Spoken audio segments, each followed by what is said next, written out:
In another development, Peter Obi says 2027 might be his last shot at the presidency after he confirmed he will run for president in 2027 under the Labour Party platform. In a viral video, Obi stated that by 2027, he'll be 65 and might not be willing to pursue public office beyond that age, citing concerns about contesting elections in his 70s.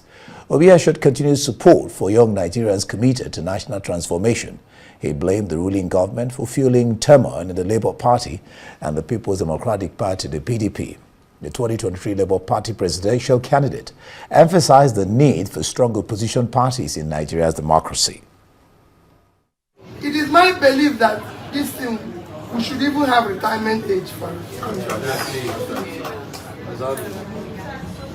I don't want to be running for office. By 2027, I'll be 65 years old, as at the time of the election. And if, for example, they do it north and south, so if it didn't come to me, if I was not lucky, it will go north 2031. The next time it's coming to south is 2039. Am I right? Yes. I'll be about 77 years. I wouldn't want to do any election. It will make a mess of it. I don't want to do that.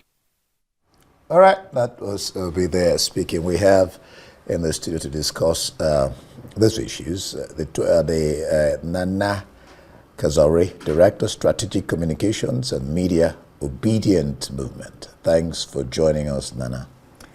Thank you for having us, indeed. Yes. Thank you for having me. I've not been on Newsnight. This is my first time. Okay, no, I've been on good. Newsday. I've been on Arise Prime Time. So congrats. Thank you. Congrats to you. Thank you very All much. right. Well, the question, he was there at the Northern Elders meeting, and the question of coalition has been on, but Obi says, I am running on the platform of the Labour Party. That is sending, should I say wrong signals? I don't know. What do you make of it? Because they're talking coalition, he's meeting with the coalition, he's going to their meetings, but he says, I'm still running on the platform of Labour Party. It's just the simple truth. He's still a member of the Labour Party. I was there when he made the comment.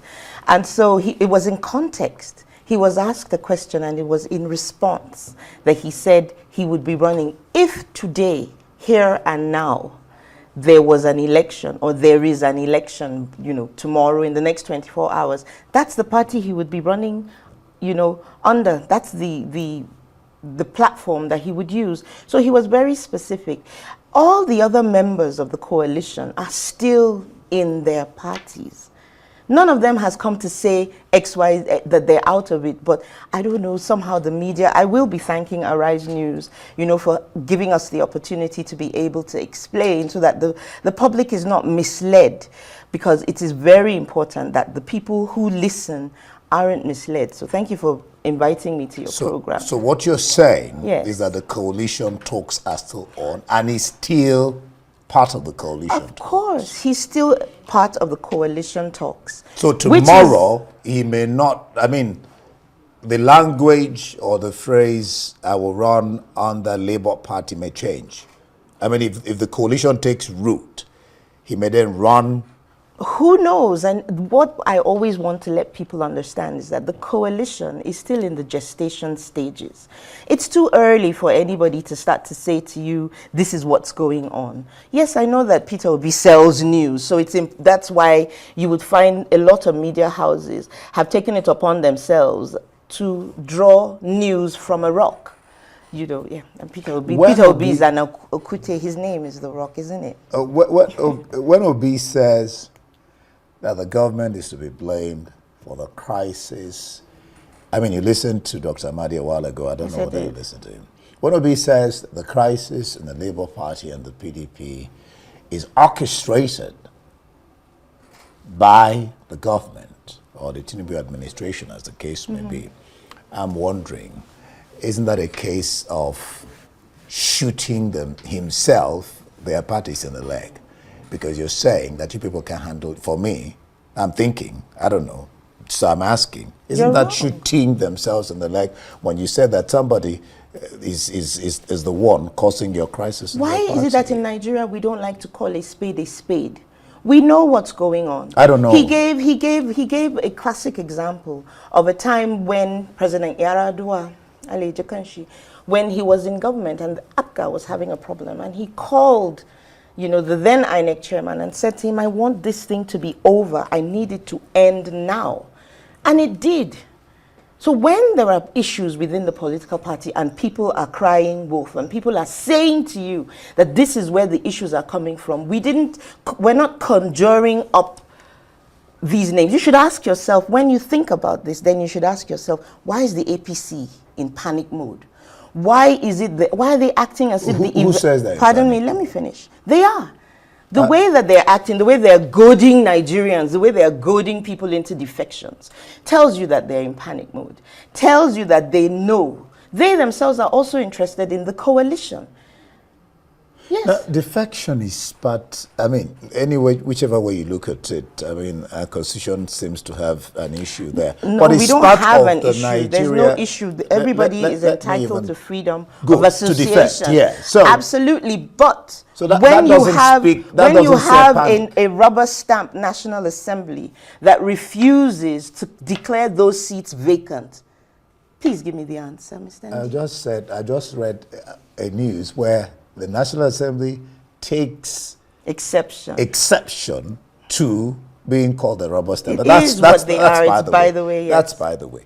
The question I didn't stutter. somebody watching will ask, when Obi keeps pointing a finger and PDP keeps pointing a finger at some other external influence, the question is the Labour Party and the PDP, well, we're talking about Labour Party, expecting another party or an outsider to solve your crisis?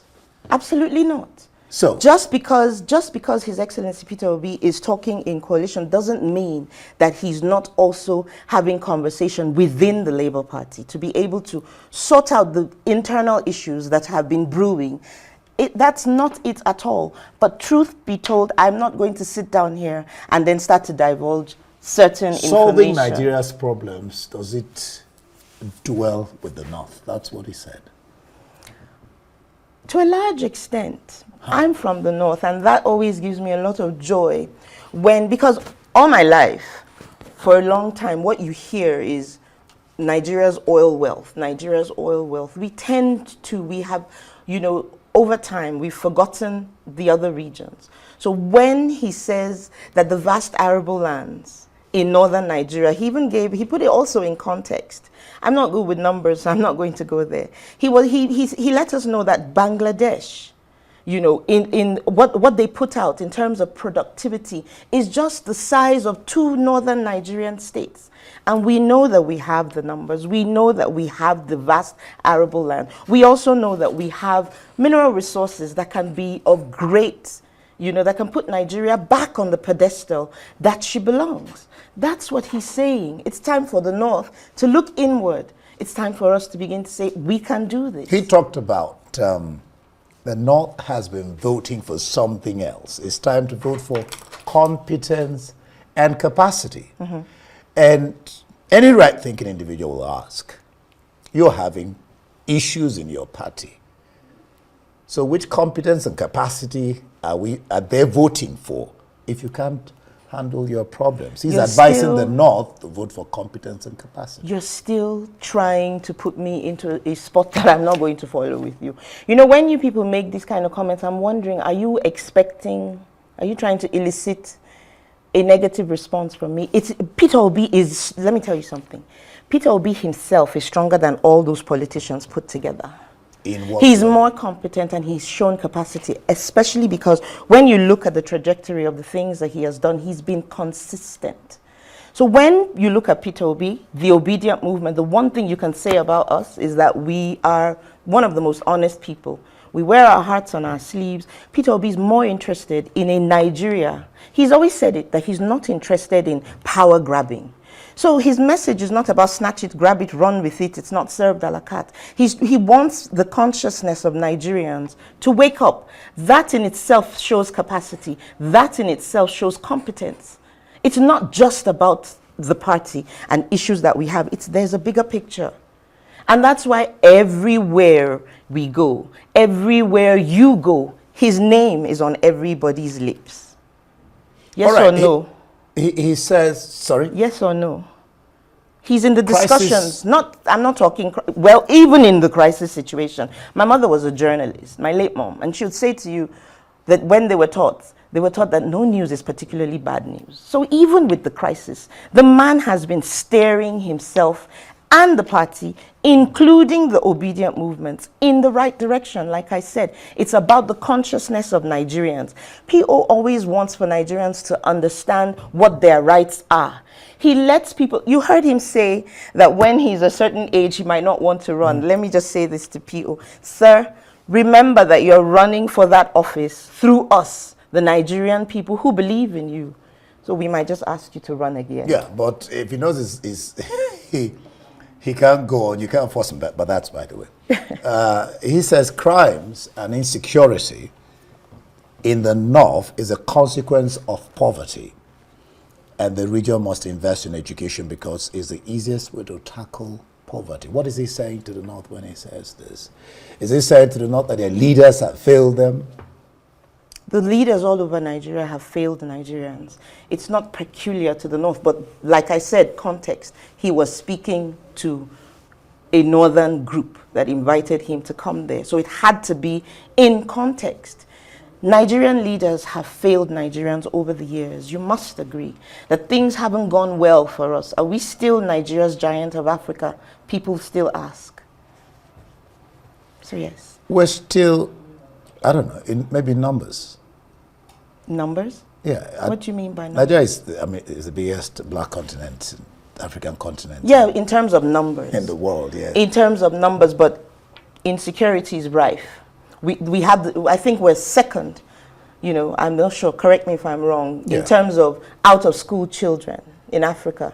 The issues with child mortality rates, women, do you understand? Women and children mortality rates. So what is it? Where? Okay. Do Nigerians, please excuse me, do Nigerians have the basics? Do we have basic healthcare, basic education? Are our children on the streets? And so when I say rubber stamp, I didn't stutter. When the National Assembly decides to say to Nigerians that compulsory voting, they want to do it like I think Brazil and Australia, then any right-thinking person should ask, what they should be asking is, why is there voter apathy? Why won't Nigerians want to come out to exercise what is their fundamental human right? Why is there such a distrust of the government? Those are the questions that they should be asking. And you know, you want to be like Brazil, you want to be like Australia, they have energy, they have light. Do you understand how much is energy costing the average Nigerian? SMEs can't even thrive because everything is so costly. People can barely feed and go to the market. Those are the issues that I would be expecting our National Assembly to take seriously. Not that they're going to penalize. It's not yet. We're not there yet. All right, before I let you go. So, just a final word on that. So, in context, for now, Obi says he is going to contest on the Labour Party, but the coalition is still on and things can change. Yes, because change is the only thing that is constant, isn't it, Mr. Indy? So let's leave it at that, yes? All right, thank you so much. Nana Kazaure, Director of Strategic Communications and Media, Obedient Movement, for joining us your first time on Newsnight. Thank you very much. Glad to have had you.